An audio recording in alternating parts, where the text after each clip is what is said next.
Pour ne rien manquer, abonnez-vous maintenant. Le Grand Matin Sud Radio, 7h-9h, Patrick Roger. Et l'invité ce matin, Olivier Marleix, député Les Républicains d'Eure-et-Loir et président du groupe LR à l'Assemblée nationale. Bonjour Olivier Marleix. Bonjour. La journée de mobilisation avant la décision du Conseil constitutionnel sur les retraites, l'opposition à la réforme qui reste importante. Selon un sondage IFOP fiducial ce matin, quelle stratégie pour les LR? L'image de la France aussi à l'étranger avec les déclarations d'Emmanuel Macron et puis la bataille aussi sur le budget de la défense. Quelques-unes des questions que nous allons aborder. C'est donc l'ultime journée de mobilisation contre la réforme des retraites avant que ne tranche le Conseil constitutionnel. Alors pour plusieurs constitutionnalistes et pour l'opposition de gauche, notamment le RN aussi, la loi ne serait pas conforme, notamment le véhicule législatif ou encore la sincérité des débats. Et vous, qu'est-ce que vous avez à redire ? Écoutez, moi j'attends du Conseil constitutionnel qui disent le droit.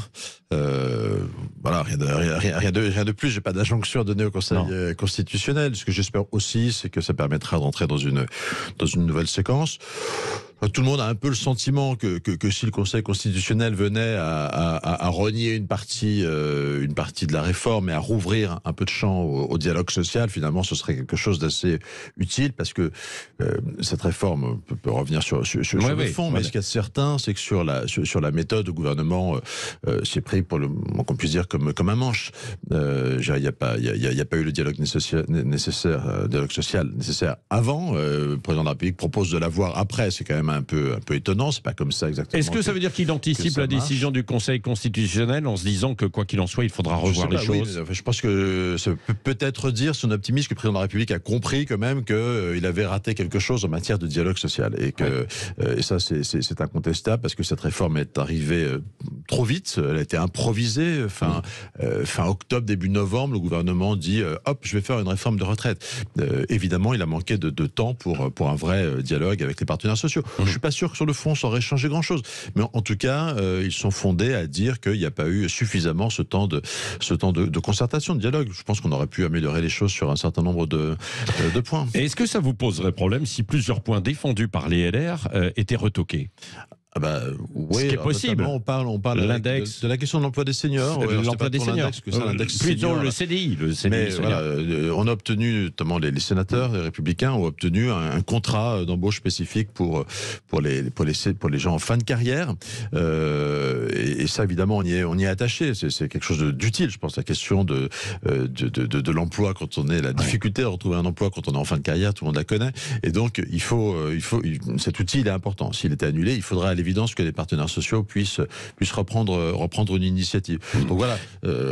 Après, moi j'assume. Vous savez, cette réforme, elle est arrivée au mauvais moment.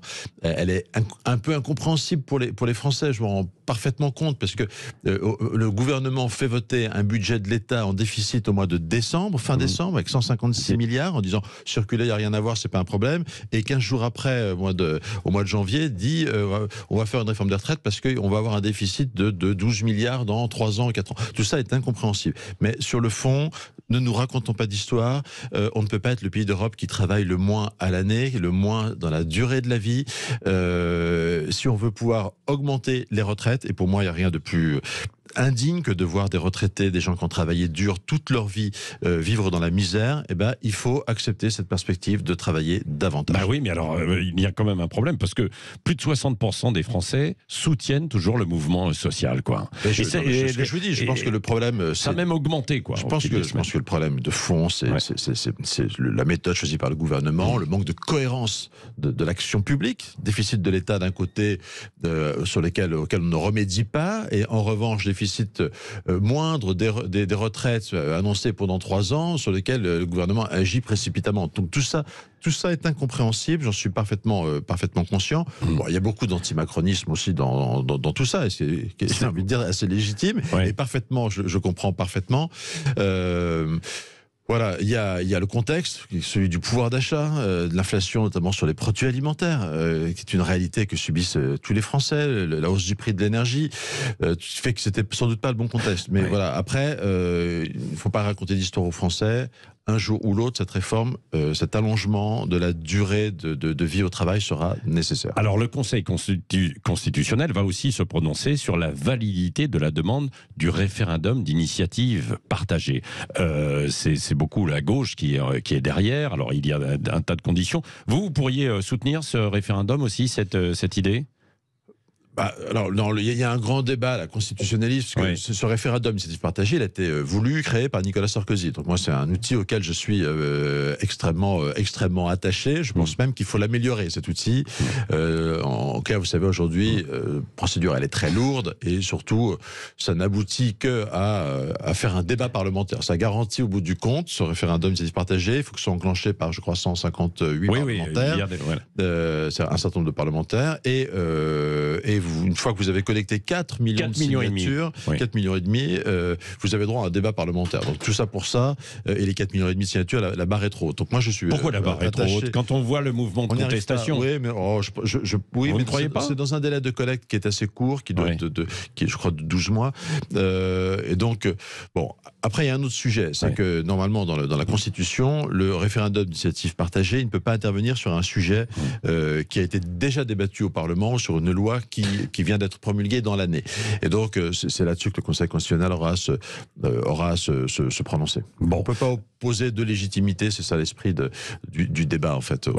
Oui, alors, il y a aussi parmi les enquêtes d'opinion, tout de même, ce sentiment qu'il faudrait peut-être un remaniement ou une dissolution de l'Assemblée nationale. Alors, dans votre camp, il y en a certains, LR, qui ont publié une tribune ce week-end appelant à, grosso modo, former un contrat de majorité avec Emmanuel Macron et donc le gouvernement actuel. Est-ce que vous y êtes favorable? Non, je suis radicalement opposé. Enfin, en clair, on n'a rien en commun avec Emmanuel Macron. Moi, je combats à peu près tout dans sa politique depuis 6 ans. Vous avez il y a beaucoup d'anciens LR qui travaillent avec lui. Bruno Le Maire, Gérald Darmanin. Oui, j'appelle ça des trahisons. Voilà, soyons très clairs.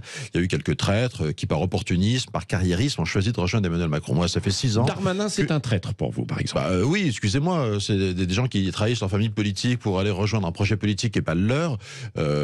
Oui, j'appelle pas ça différemment. Moi, je combats à peu près tout dans la politique d'Emmanuel Macron. On parle de Darmanin. La politique migratoire menée par Darmanin est une catastrophe absolue. On accueille en ce moment 500 000 étrangers de plus par an ces dernières années. 500 000 étrangers entre les titres de séjour donnés régulièrement et la demande d'asile qui a explosé. On est à près de 500 000. C'est absolument sidérant. C'est une ville comme Montpellier qu'on accueille tous les ans. C'est une explosion absolue. Je rappelle que sous Nicolas Sarkozy, entre le début du quinquennat et la fin du quinquennat, le nombre total d'étrangers autorisés à séjourner est passé de 2,9 millions à 2,6 millions. C'est-à-dire qu'il a baissé. Nous, on a réduit l'immigration quand on est au pouvoir. Monsieur Macron l'a fait exploser. Monsieur Macron est même plus laxiste en matière de contrôle de l'immigration que l'était François Hollande, qui était déjà C'est pour ça que Gérald Darmanin veut une loi, probablement, non? C'est du pipeau. Il veut un exercice de communication. Un point, c'est tout. Donc, on n'a rien à voir avec eux sur les questions d'immigration. Sur la justice, on a gardé avec monsieur Dupond-Moretti toutes les lois pénales de madame Taubira. Ce sont les mêmes, en réalité. C'est-à-dire, ce sont deux avocats qui sont toujours du côté de la victime, de la défense on sent toujours un peu du délinquant. Enfin, c'est pas notre conception du redressement de la justice dont a besoin ce pays. Sur les comptes publics, on a un effondrement des comptes publics. On a dépensé à tour de bras parce que pour monsieur Macron, il est conscient que la mondialisation fait du mal. Alors on répare ça, ou on tente de réparer ça en achetant la paix sociale. On est aux antipodes de la politique. Vous combattez Emmanuel Macron, sauf sur la réforme des retraites. Oui, parce que c'est le seul élément de redressement des comptes, de redressement de notre pays en réalité, et que c'est nécessaire pour la retraite des Français. C'est quand même, si cette réforme passe, c'est quand même 1 800 000 retraités aux carrières complètes, aux revenus les plus modestes, qui verront leur retraite améliorée de 670 € par an en moyenne. Voilà, c'est pas totalement négligeable sur des gens qui sont à 900 euros de retraite. Encore un mot à propos d'Emmanuel Macron et ses déclarations au retour en fait de Chine sur la souveraineté et puis par rapport aux Américains. On ne doit pas être des suivistes, hein, je résume. Que pensez-vous de cette déclaration ? Bien sûr qu'on ne doit pas être des suivistes, bien sûr que nous ne sommes pas des... Attitude gaulliste, que nous sommes les vassaux de personne. Moi, ce qui me choque quand même, c'est un peu l'incohérence de ce en même temps. C'est-à-dire que le président de la République va en Chine, au début de son voyage, il y va pour défendre la souveraineté ukrainienne, c'est-à-dire pour dire aux Chinois, aidez-nous à faire entendre raison à M. Poutine, à respecter la Chine, et au passage, il sacrifie l'indépendance de Taïwan en laissant entendre que c'est pas notre affaire, etc. Enfin, c'est quand même une drôle de façon. Alors, il y a une espèce de deux poids deux mesures. La réalité, c'est quoi ? C'est qu'aujourd'hui, on a des grandes puissances. La Chine, la Russie, qui considèrent qu'on peut s'asseoir sur le droit international, sur un certain nombre de standards du droit qui ont été mis en place au lendemain de la Seconde Guerre mondiale, et que finalement, eh bien, en envoyant ce signal aux Chinois qu'ils font ce qu'ils veulent à Taïwan, ce ne serait pas notre affaire, c'est donner raison à la fois aux Chinois et à M. Poutine. Oui. Et à M. Poutine. Oui. Olivier Marleix, pourquoi vous jugez insincère l'étude d'impact qui a été faite par le gouvernement sur la loi de programmation militaire, où là, les crédits ont augmenté très sérieusement? Oui. Alors déjà, je vais souligner que c'est quand même un élément important. C'est la première fois, vous savez, l'obligation pour le gouvernement de fournir des études d'impact en amont d'un texte, qui pour moi quand même est la condition sine qua non pour bien légiférer, savoir un peu quelles seront les conséquences d'une loi qu'on vote. Ça existe depuis 2009, c'est une obligation constitutionnelle, depuis 2008, pardon, et c'est la première fois que l'Assemblée nationale conteste l'étude d'impact remise par le gouvernement. Donc c'est un acte fort. Pourquoi ? Parce que en fait, il y a là encore, on a un gouvernement qui nous dit on va mettre 100 milliards d'euros de plus sur la table en 7 ans. Jamais un tel effort n'a été fait, ce qui est vrai au demeurant. C'est des sommes importantes. Et donc, circuler, il n'y a rien à voir. Nous, on dit non, ça ne peut pas être circulé, il n'y a rien à voir. On a besoin d'un peu plus d'explications. Vous avez des doutes, quoi, c'est ça ? On constate qu'en réalité, les choix qui sont faits ne sont pas totalement à la hauteur des risques. La réalité, c'est qu'aujourd'hui, la guerre est de retour sur le continent européen. La réalité, aujourd'hui, elle est aux portes de l'Union européenne, l'agression de la Russie sur l'Ukraine. Mais on a des pays membres de l'Union européenne, comme la Pologne, qui sont convaincus que d'ici 2 ans, ils seront en guerre, ils subiront à leur tour une agression de la Russie. Et donc la Pologne se prépare, sont remontés à 4% de leur PIB en dépenses de défense. L'Allemagne annonce déjà un effort de défense qui est plus important que nous. Ils sont déjà au-dessus des 50 milliards et ils vont passer à 100 milliards très rapidement. Les Britanniques vont réarmer. Oui, mais nous, on avait déjà beaucoup plus de crédits, en fait. Et nous, on en mettra à la fin du quinquennat de M. Macron. Nous, dans la loi de programmation militaire, on dit que l'effort important qui sera fait, il sera fait à la fin du quinquennat. Vous estimez que cette loi de programmation militaire n'est pas à la hauteur aujourd'hui du défi ?